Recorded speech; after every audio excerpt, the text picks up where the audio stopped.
man la madame Faye Sali Cissé nekk conseiller municipal Thiès Ouest. voilà ndax ñun xam nga ni ay conseillers lañu donc léegi depuis ça fait bi ñu installé ba léegi dañu nekk ak maire ne bokk coalition Yewwi Askan Wi ñu fal ko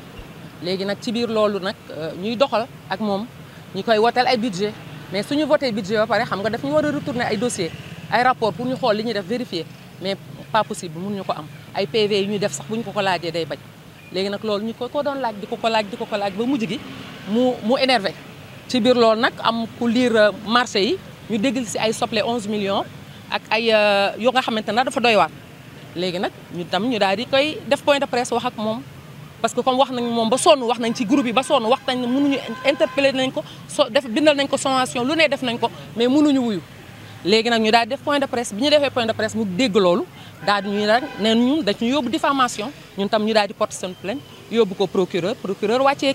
kii bi fii enquête bi fii tey nag ñu ñëwoon di ñu déglu woon di Mamadou Djité bi ñu ñëwee nag dañu doon laaj ñu laaj leen ren rapport yi rek la rapport yi nga xamante ne def nañ ko kii budget yi ñuy wote rapport yi nangu ko joxe PV yi nanguñu ko joxe ba pare di ko laaj aussi benn compte de gestion yi nangu ko joxe di ko wax aussi ne ko kii tamit marché yi nangu ko joxe ñun daal nanguñu xamal dara looloo tax nag ak liste terrain yi ba pare daf ñu xam nga au niveau de Thiès Ouest ak Thiès ville ak yii yëpp ku ci nekk da nga am ay terrain yoo xam ne da nga ko jox sa ay conseil léegi nag mu ñëw yor 50 terrain lañ ko jox dooliwaat ko 15 terrain muy 65 terrain mais ñun comme on est 76 léegi nag 10 yi nekk ville jox leen léegi ñu nekk 66 mu am benn conseil fii boo xamante ne dafa wax ak mentoram kooku daal di bàyyi donc ñu am 65 terrain donc mu war ko jox 65 conseils mais il s'est trouvé que ne dafa jël 15 terrain dafa jox ñiy bàyyi ñi jël 15 terrain ne pour cabinet te cabinet 3 personnes lañ te 4 personnes ak moom léegi nag ñu laaj ko léegi yow naka nga defee dispatching bi naka nga ko tegee daal ba nga jox ñiy bàyyi ñi sans réponse looloo tax nag ñu daan ñëw fii nag di compléter dossier bi comme que porté nañu plainte def nañu enquête ñun tam ñu doon laaj andi nañ non mais dossier yi moom moo ko yor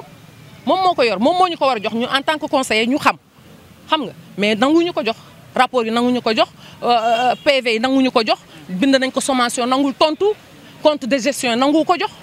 léegi nag di wax ne nag ñun dañoo sàcc ñun lan lañu sàcc ñun dañu am pour voter bu ñu voté ba pare bu ñu paree compte yi ak rapport yi dañu ko war a indil ñu vérifier loolu la ñu bañal non mais attention diffamation la ñun dafa am lu ñu koy laaj lu mu ñu war a jox ñun accusé wuñu ko ñun dafa am lu ñu koy laaj moom moo ñu accusé ne ñun dañ ko def diffamation moo accusé loolu mais ñun dañ ko laaj donc liñ ko laaj la ñu war a jox ñun kay ay demande la ñuy def léegi comme nee na nag daf ñu yóbbu diffamation ñun tam ñu yóbbu ko procureur suñu plainte la ñu woo pour complément de dossier voilà ñu daal di andi yi ñu am ñun parce que am nañ certaines preuves yoo xam ne mënuñu ko wax fii ak plainte am moom ñu daal di ñëw fii mais li ma la wax fii rek mooy rapport yi li mu ñu war a jox compte de gestion yi mu ñu war a jox ak PV ak léegi ak terrain yi aussi ni mu ko séddalee naka la détournement la ñu wax de deniers publics la ñu wax parce que ñun tamit ay conseil la ñu dañ ñoo fal bu ñu ñëwee lépp dafa war a leer dañu war a rendre compte askan bi waa léegi lu ciy pexe ci loolu léegi nag ñu ne nañu ñëw fi mbaxane doone benn laa ilaha illallah amul dellu ginnaaw ala accu lañ koy def parce que nag ñun lii dafa war a jeex ci Sénégal ñu fal la meel nga defee ne lépp yaa ko moom ba pare ci biir loolu sax wax nañu ne moom bi muy yéeg dafa ne woon day def audit foncier mu ne ñu votel ko budget 12 millions ça fait 2 ans anamu gisuñu dara mais on a de quoi s'inquiéter ñun. la fois passée jeudi passé daf ñu woo conseil ñun ñëpp convoqué ñu ne dañu bëgg ñu votel ko PACASEN léegi nag ñun tam ñu ne ko duñ la votel PACASEN bi parce que liñ lay laaj joxoo ñu ko te la fois passée bañ fay mujj préfet si boppam moo ko ne woon balaa ñu fiy ñëw na nga leen jox seen rapport bi ñu lay laaj te gisuñu ko ñun tam ñu bloqué conseil bi ko bloqué coow ñëw fa coow jëp fa ñu woo police ñëw dégg version yi déglu leen daal di xam ne wax dëgg yàlla nekk ñu si dëgg léegi nag ñoom ñu daal di dem léegi nag préfet génn bi préfet génnee salle de délibération la ñu nekk ñun ba 16h ba 17h ba 18h ñoom ñu génn dem xamuñ fu ñu dem ñu dégg nag ne loolu ñu doon voté ñoom dañ ko def maanaam dañoo voté seen biir kenn xamul nag ndax am na wala amul loolu nag dinañ interpeller sous-préfet bu fekkee ne dañuy délibérer sans le préfet et non dans la salle de délibération parce que foofu lañ ko war a defee te ñun ñoo ngi foon ba 18h loolu laa amoon ci lu ma leen di wax. laa ilaaha illallah ñoo nekk si dëgg ndax dañuy laaj lu ñu war a laaj sunu droit la ñuy laaj sunu droit la ñuy laaj li ñu fa tegee dañ koy mat sëkk ñun duñu ay n'importe comment ñun ay conseils yu diñ lañu. waaw ñëw fii taxaw di défendre suñu commune kon nag bu ñu gisee maire nu mu munti toll bu defee naka su dul noonu dañ koy kii même Sonko waxoon na ko Sonko waxoon nañu ne Yewwi Askan bi ñu ngi leen di fal maire mais ku fi jalgati lu tolloog 50 000 ñun nga am ak affaire maa ngi interpellé foofu monsieur le ministre Ousmane Sonko président Ousmane Sonko ministre de premier ministre. ñu ngi lay interpellé ne ñun Thiès Ouest ñun si biir commune bi fii maître monsieur Babacar Mamadou Djité mi ngi salfaañee mairie bi nañu ñëw nag xool waaw nañu ñëw xool ñun nag bañuñu si dara. waa kàddu yi nga xamante ni dama koy wax mooy dañuy dégg ay lu rafet ak lu ñaaw ak ay détails yu ñàkk fayda gis nga luy rafet mooy lu jub luy ñaaw mooy lu dëng. te gis nga bu fekkee ne da ngaa def sa liste maire yi majoritaire ak suppléant dem dagaan baatu askan wi ñu voteel la da nga war a xam ne ëllëg ni nga rendre compte addina nag wala àllaaxira yow yaay seet bu la ci gënal te lii nga xamante ni tey moo génn nekk nii ci penc mi aka ñu koo yàgg a waxtaane ci ñu nag maire fu kenn fekkewul lii lu ñu yàgg artu la artu bi nag man li ma ciy wax lenn rek la mooy man conseillère municipal laa nekk commune Thiès Ouest amul benn marché bu ñu mës a lancé ba ma xam nuñ ko lancé tey boo ma laajoon seen marché nangam nan la demee wala dara amul lu ma la mën a wax lu ma xam ca commune ba damay wax dëgg te yàlla tax. benn jour la ñu toog ñu interpellé ni nañu lire marché yi ñu xam li xew ci lañ déggee yoo xam ne dañ ko jàpp boobu man maa ko njëkk a posé question maire taf tontuwuma ndax damaa dégg ñu ne 11 millions soble ak pomme de terre ma ne loolu kañ la. ndax dégguma fi soble dégguma fi pomme de terre te gisuma ko kon loolu kañ la dugg ci mairie bi ba ñu def marché bi bay lim xaalis bi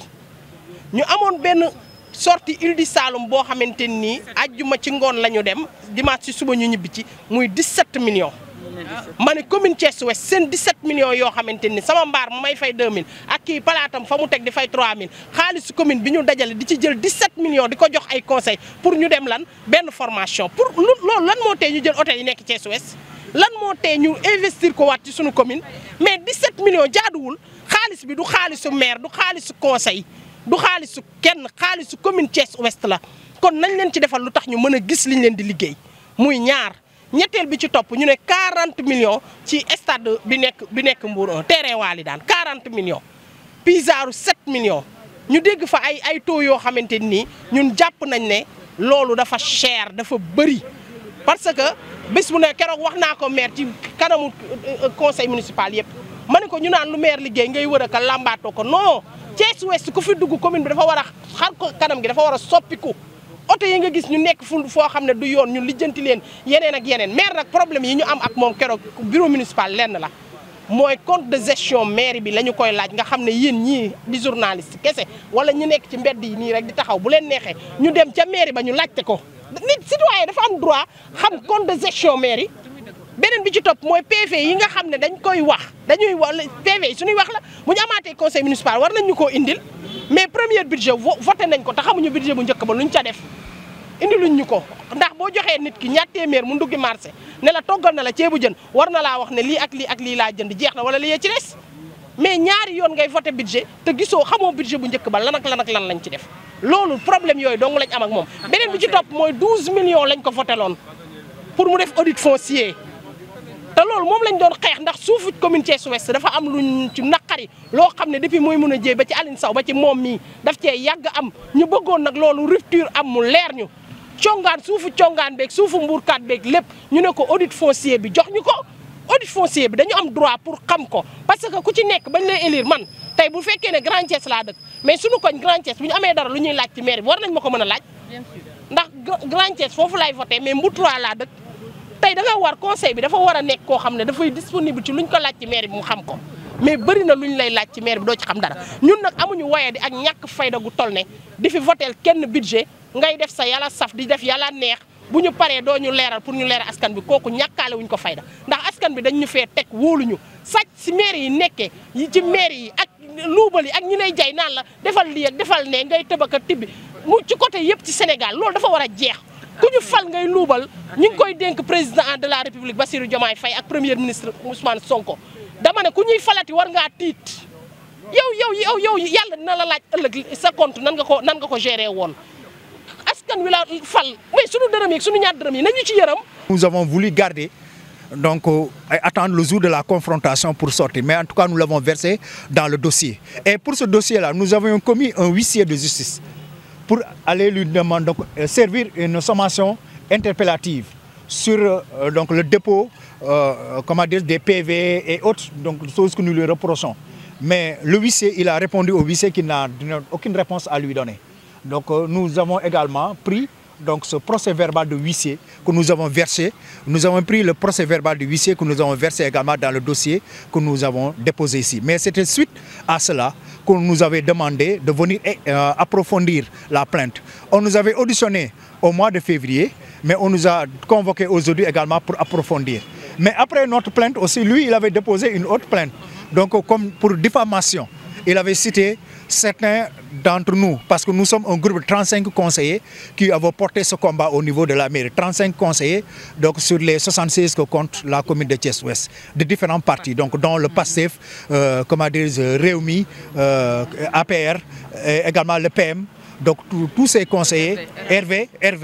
donc ces conseillers ont porté ce combat. Donc un groupe de 35 conseillers qui ont porté ce combat. Et pour dire que nous avons essayé de savoir à l'interne ce qui se passe en lui servant une sommation interpellative. Il n'a pas voulu répondre. Mais comme la justice est là, donc nous avons déposé une plainte. Il y a certains qui ont demandé pourquoi nous n'avons pas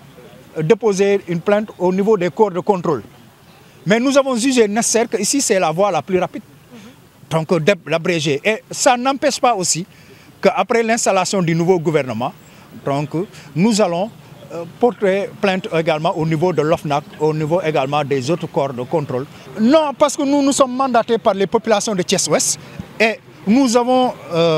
cette obligation de rendre compte à nos mandats. Parce que les personnes qui nous ont fait confiance, donc une de mes collègues conseillères l'a dit, nous habitons dans des quartiers. Si on nous interpelle donc, sur des marchés bien précis, nous devons apporter des réponses sur ces interpellations. Et nous-mêmes, conseillers, si nous n'avons pas de réponse à apporter, mais est-ce que vous pensez que les conseillers,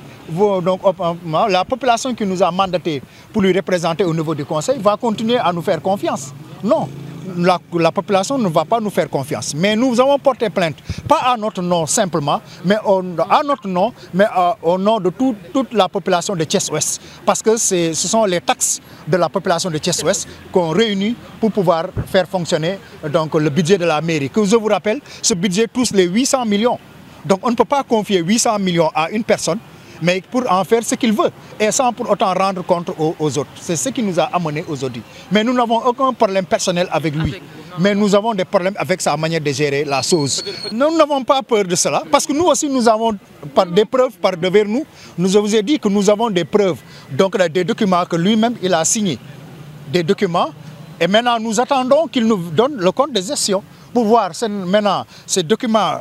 qu'il a compte signé lui-même, est-ce que ça va se refléter sur le compte de gestion? Mais tant qu'il ne l'a pas remis, nous lui soupçonnons de détournement de fonds publics. Et nous maintenons donc nos accusations à son endroit. Mais évidemment que la balance est de notre côté. Parce que nous avons demandé une chose simple qui va dans l'orthodoxie de la gestion. C'est quoi? Ce sont les comptes de gestion. Et dans toutes les municipalités, vous pouvez même faire une enquête